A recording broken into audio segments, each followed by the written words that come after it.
Hello, my friends, and welcome to a safe space where anyone is welcome here. I'm excited to talk about today's topic because it's an important one, and that is how I've learned to stop judging myself as much, not only in social situations, but also in general as a person. But we are going to be talking a lot about in social situations because that's often when we tend to judge ourselves the most. I am not completely healed from my insecurities, and I'm not completely healed from the voice inside my head that does judge me quite often. However, here are a few reasons that I've been able to shut that voice up and over time actually have that voice come up less and less. But I will have to start by giving you a brief backstory if you don't follow me already and you've never heard me talk about my past before. Growing up, I was always an incredibly insecure person and I constantly judged myself.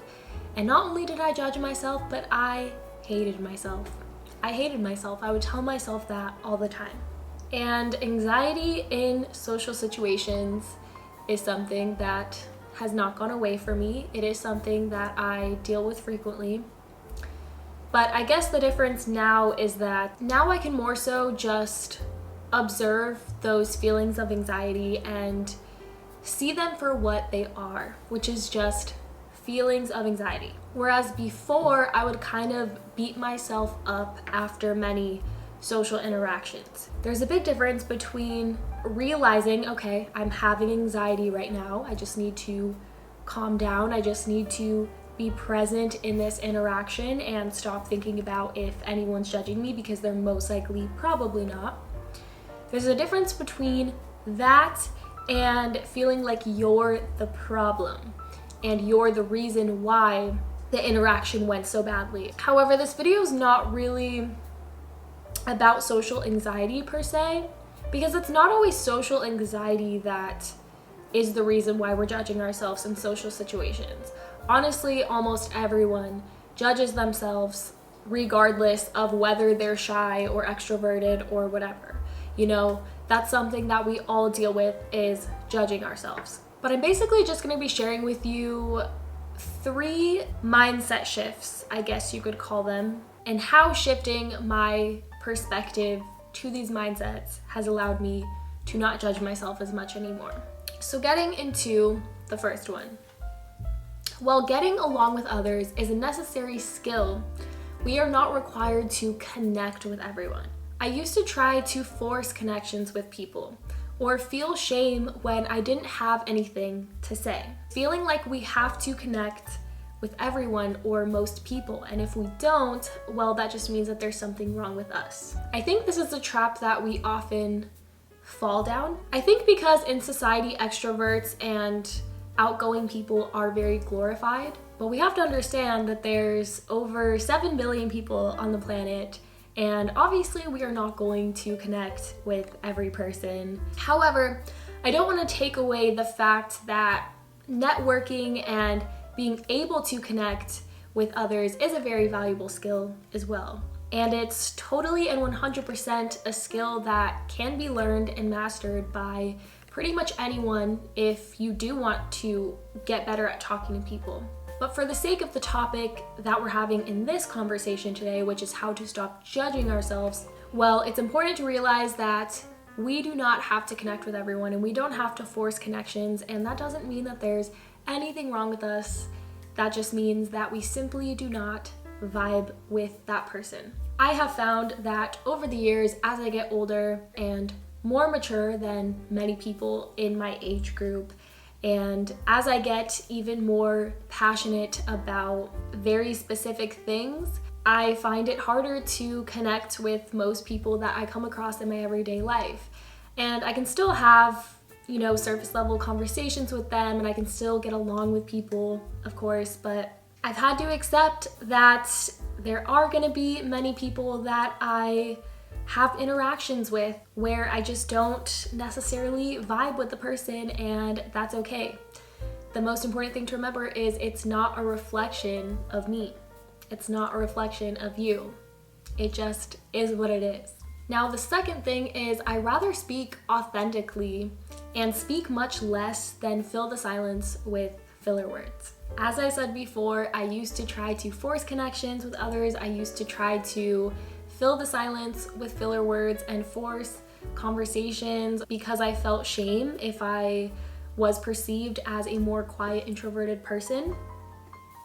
But that's another thing that as I've gotten older, I've really come to not only accept but embrace about myself. A lot of people that I've come across the past couple years, there just felt like there wasn't much room for my true self in that friendship or acquaintance because our energy just did not match. We were on very different paths, very different wavelengths, and that's that.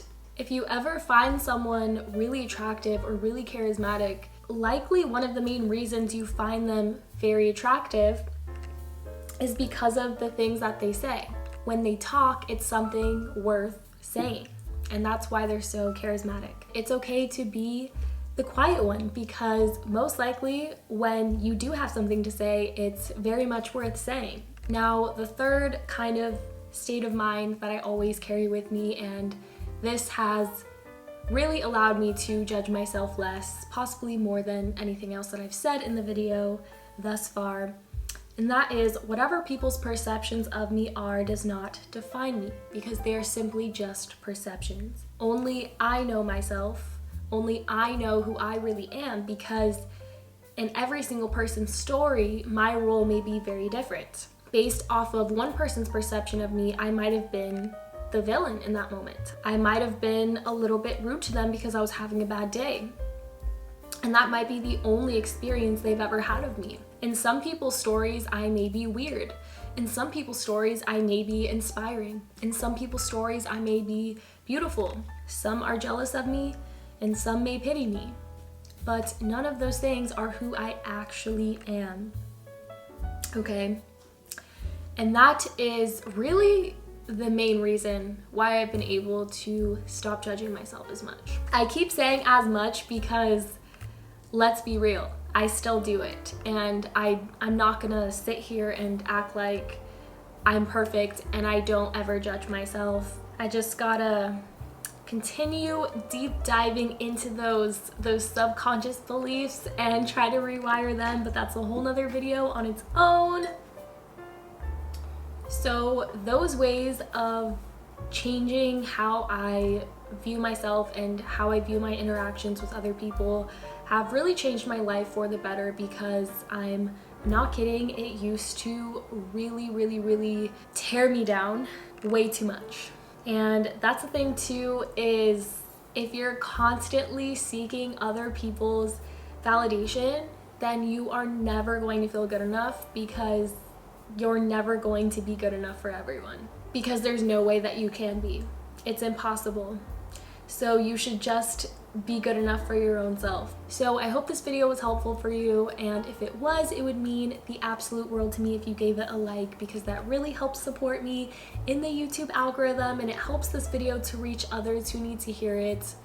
Also, I would love to keep the conversation going in the comments, so if you have anything to say about anything that I just said, then feel free to respond in the comment section. But even more importantly, subscribe to the channel if you would like a safe space to come back to every week. I would absolutely love to have you here.